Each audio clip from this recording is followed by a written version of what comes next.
না তো আজকে কি কি আছে তোমার ব্রেকফাস্টে? কালকে যেটা ছিল আজকেও সেটাই আছে। তাই? আলু ভাজা, ডিমের অমলেট, রুটি।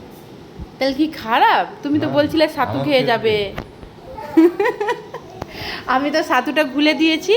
ছাতুটা তোমাকে দুপুরে তুমি খেয়ে নেবে, যেহেতু তুমি তো 4টের সময় আসবে। আর সকালে একটু না খেয়ে গেলে হয় বলো? তুমি তো আজকে রুটি খেতে চাইছিলে না, না। তাহলে বলছিলে ছাতু খেয়ে যাব। হুম। আমি জোর জবরদস্তি করে ঝগড়া করে তোমাকে রুটি করে খাওয়াচ্ছি, তাই তো? এই জন্য তো হ্যাঁ, তো এটা ভালোবাসে না? এটাই তো ভালো। হ্যাঁ, আর তুমি তো বলছিলে যে আমি ছাতু খেয়ে চলে যাই। কেন, আমার হাতে কি রান্না ভাল লাগে না? না, খাটনি বলে কি দরকার আছে? ফেভারিট জিনিস অত বানাতে না। মানে ভালোবেসে বিয়ে করেছি, এত তো কষ্ট করতেই হবে, বুঝেছো? ভালো আছে। তো চলো খেয়ে না।